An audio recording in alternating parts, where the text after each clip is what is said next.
Welcome to the NBA Coast to Coast podcast brought to you by thelines.com. Coming to you from the West Coast, Josh Lander, joined by Nate Weitzer. He's on the East Coast, and it's Saturday while we record for Sunday's NBA playoff games here, getting some good value on all these playoff props that we've got in this video. Also have a best bets video up for Sunday, so make sure you're checking that out as we're bringing you both these each and every day now moving throughout this postseason in the NBA. Also want to head to thelines.com. We have the great prop finder tool up there, which allows you to see all the odds right in front of you. Make sure you're getting the best juice back on all of these bets that you're making this postseason.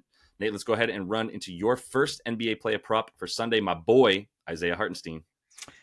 And maybe the only center available for the Knicks. I mean, Jericho Sims is technically available behind him, but the Knicks are really going to hope that or Precious Achiuwa. The point is, like, Hartenstein's going to he's going to mirror Joel Embiid's minutes if he can, if Mitchell Robinson is not in there. And I think he's pretty much a lock for 16.5 points rebounds if he can stay on the floor. Can you avoid getting into foul trouble against Embiid? Easier said than done. And he's had trouble with that for sure. But even if he gets limited minutes, I think this line is pretty low. I mean, he's a guy who averages 23 points and rebounds per 36. So, I mean, he might not get there. But in 25 minutes so far in the series, averaging 6 boards on 10.3 rebound chances. Mitch was getting 13.3 chances and 7.7 boards. In game 3, Hartenstein only 5.3 chances because Philly could not miss. I mean, 48% from 3. That's going to regress a little bit. The offense, I mean, I almost kind of just like the points more. 8.5. They've got the little hook on you, though, there because they expect maybe just the 8 points. But I think he gets the 10 points here. I mean, because the way Brunson has attacked Joel Embiid's drop defense, which is just, at times non-existent. He just doesn't have the energy with everything he's going through to play well defensively. And so Brunson's just going to get in there and set up Hartenstein for these little push shots, which he's done very well at, shooting 64% inside 10 feet all year, not even counting at the rim, but just on those push shots.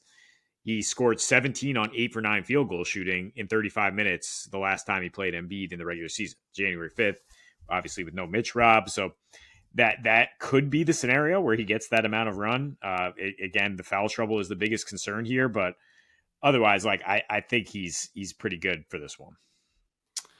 Yeah, I love the both of them together. And I got a little bit scared that game 1 was like what we were going to see more of because Hartenstein didn't really get in foul trouble in game 1. He had 2 in the first half. He never really got 3 until the third quarter. So he was fine. And Mitch Rob got the 30 minutes. But it was strictly like Mitch Rob was healthy. They brought him in. He was balling and doing really well on the offensive boards, especially. And so they kept him in thinking he was back. But then as soon as you saw him move up and down the court in game 2, it was like, nah, this dude ain't healthy yet. And now we see him leaving the stadium in a walking boot. So at best, he's limited to I would guess 7 minutes, if anything. Maybe it's we need 2 fouls on Joel. So go smack him in the head. And that's really what you get from Mitch Rob. Not saying that's going to happen. Nobody expect that. But you get my point. It's he's almost more just going to be 6 fouls in this game if he even plays, which means they need someone with actual, it's similar to how you play Jokic, where you've got to make him work on defense. Hartenstein, especially with the drop D, is I got a really good floater right inside of 10 feet if you want to let me get it. So I love the points with him because he's been doing that right away. If they want to get on Brunson on the pick and roll, then he's great, I'm running right through here with a nice easy lane to the basket. And so the points added to the rebounds, I wouldn't do it without the points. I think you kind of made clear that too, that you would take the points alone before you ever took the rebounds alone, but putting them together is also still fine. But I'm going to go to Norm Powell because I think Norm Powell is ripe for a good game in this one. He's at 11.5 PR. Now, I should also be clear. I believe that they put up Norm Powell props and took them down. So they are not up as we're recording this, but a lot of other Clippers are. And I wonder if they're waiting for some news on Kawhi to be different, but as of now, it's high loose that he's playing. So the prop in game 3 for him was 11.5, and that's about what we've seen it at for the points and rebounds for Mr. Powell. And he's actually had a really good rebounding series. And I think there's something to the idea that Kawhi is so important to what they do in terms of rebounding, just as much as anything for this team, really, when it comes to playing with the starters and even some backups. That like Norm has sort of been called upon to be like, yo, you're very athletic. Your wingspan is about 7'1", despite standing 6'3". We need you to get rebounds, Norm. And so he did that. In the first game, he had like 4 rebound chances, and he pulled down like 2 of them. In the last 2 games, he's been up to 7 and 8 rebound chances, and he's pulled down 4 and 6 of them in those situations. And like Zoo is just owning the paint. Like he's boxing everybody out. So you see Norm, and you even see Kawhi's rebounds when he played in this series. Kawhi's going up and getting uncontested rebound after uncontested rebound because Zubac has been a freaking animal down low in the way that he's handling, whether it's Gafford or Lively combined with PJ Washington. Like he's just boxing everybody out. So his boards went down in game 3. I think Norm's going to get him here in game 2 and continue to show that he can get, I mean, I really like over 2.5 rebounds alone. You can still get that. It was plus money for that in game 3. I don't think we're going to see that same thing. We might even see the rebounds up a little bit. But the amount of shots that he's taking as well is really what I like to see here. So like it's around his averages. And that's kind of just what I want to bring up real quick, is that on the season, he averaged 26 minutes per game, shooting about 9 shots per game in that amount of time. And then with the PR is 16 PR per game in the 26 minutes. So getting nicely above the 11.5 prop, even if it's about 12.5 for the prop in this game after he had such a good rebounding game last one. And against Dallas as well, he's been really good. You can get some stuff in the corners against Dallas, and that's where we know Norm loves to shoot a lot of those threes, is from the corner. But he's also been getting to the rim a decent amount, about 2 or 3 free throw attempts per game for someone who doesn't get to the rim that much. But when he does, that's usually when he gets over as well. He's had some pretty nice games attacking the rim in this sense. And so you just extrapolate that out. Like I do think he's going to play 28 to 30 minutes once more in this one. We've seen him get 29 and 30 minutes as well as like 24 minutes in this series so far. And so I think you put his floor right about his average of 26. And like I said, everything combined, like this is going to be a good over consistently for Norm if they leave it at 11 or 12.5, regardless of Kawhi coming back. Like we saw that prop go down a little bit in game 3 at 11.5 because Kawhi was back in part. And like everyone thought he was going to get the same amount of minutes that he got in game 2, but still on some of that minutes restrictions. So at any rate, like I think everything just extrapolated out for Norm in this game is like, great. I'll hit this every time because I'll probably hit it about 65% of the time in terms of the over for him at the 11 or 12.5 PR. So I guess the props are down because we get another report on Kawhi just being up in the air, which is what he has been each game coming into this, right? So I mean, there's just a little more doubt, and you expect Powell's props to come up way higher if Kawhi's out. I mean, looked up his last 3 in that Sun series last year after Kawhi went out. He averaged 28 a game in 39 minutes, shot 48%. So he's capable of just like being your top option here. Finally got going as we moved to Dallas in this series with 21 points. And I mean, I think he's good for this, even if Kawhi's out there, just because Kawhi is clearly not capable of his normal usage. So hopefully you get Kawhi active so you can get this number lower. And then we just, as the game progresses, we see more Norman Powell usage because the Clips need to find some offense elsewhere.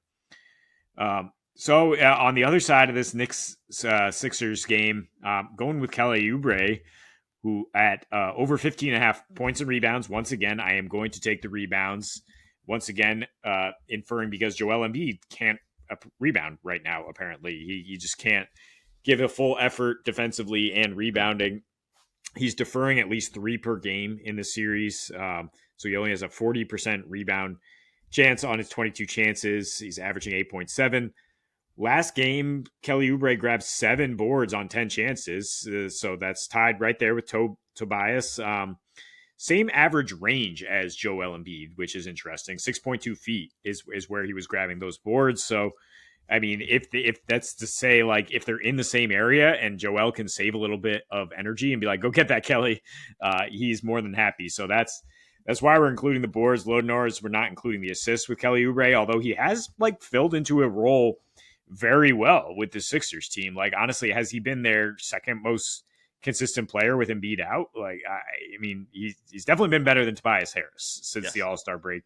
And now he's being thrust in there as the primary Brunson defender, I guess. So that's what secured him 38 minutes in game 3.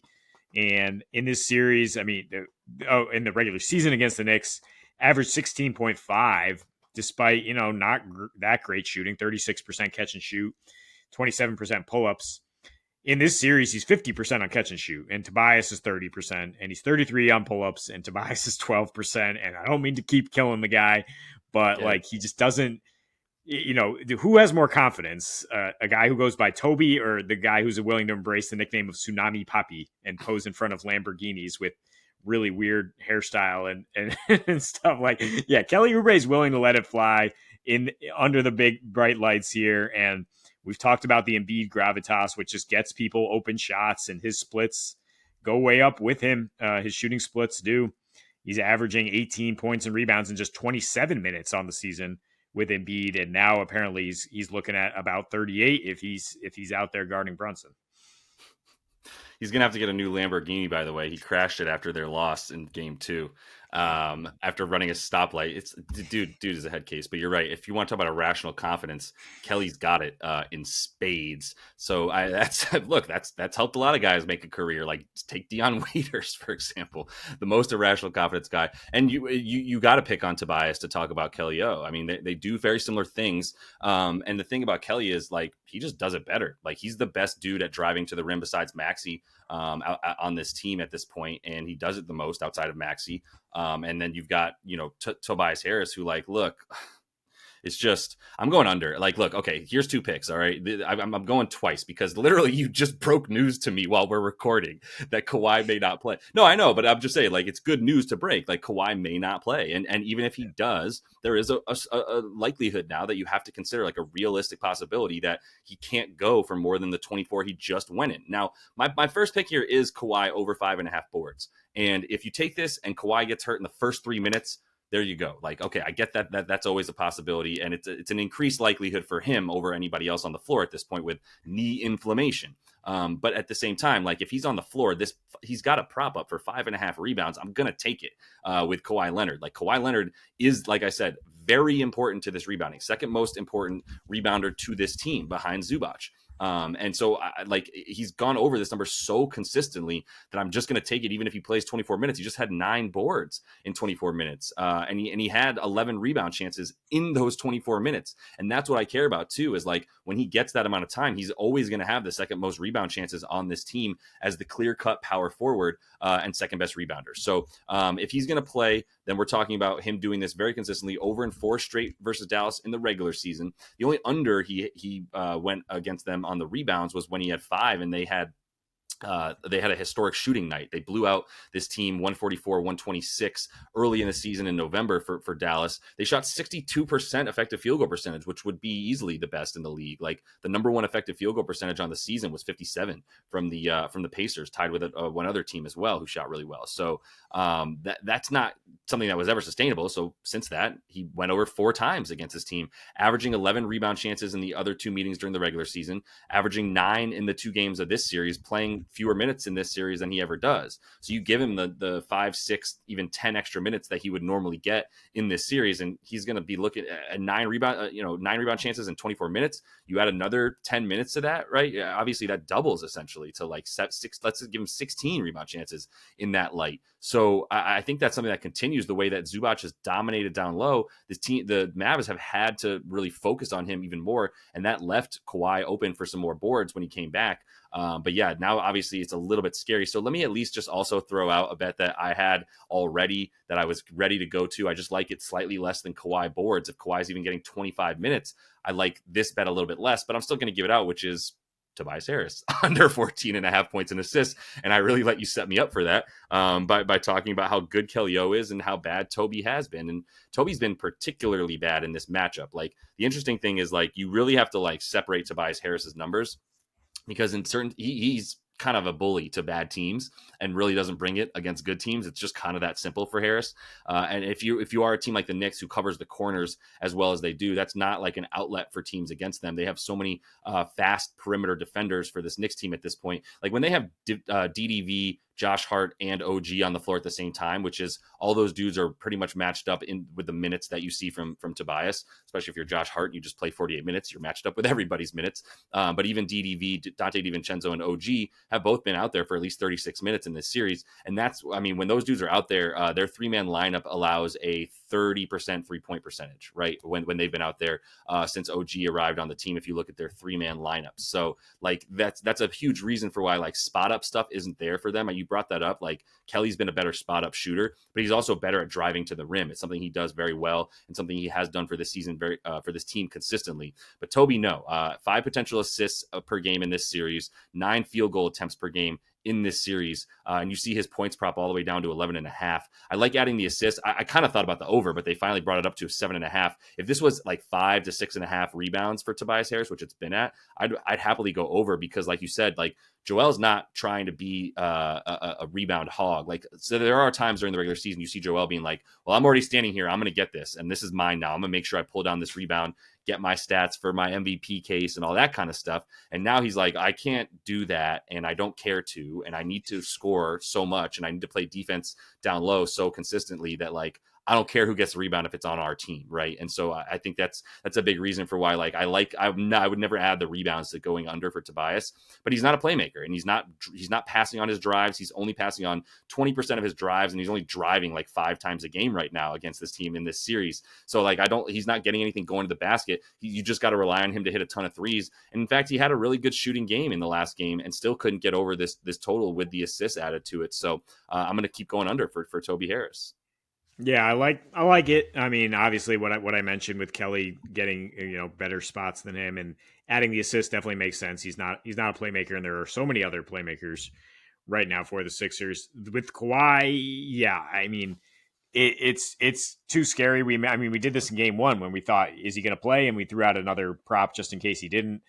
I'd say the one thing other than Norman Powell, which you highlighted, but it's not available right now, is bet Paul George 20 points to over 20 and a half, because I mean he's going to bounce back from that complete dud he had in the last 3 without Kawhi against Phoenix. I mean, he was 23, 41, 21 points. He scored 20 plus in 22 consecutive playoff games with the Clippers, whether Kawhi's in there or not. Like he is good for 20, and we're talking about one more point than that. So let's go for it. Yeah, 100%. I'm with you. So, all right, we'll see how things shake out for Kawhi and that Clippers squad. But that is all the time we have for you in this one. Make sure you're subscribed to that page. Continue to follow along so you can check out the best bets video that we also have up for you, as we're bringing both play at props and best bets every day moving forward throughout this postseason. So until we see you next, happy betting.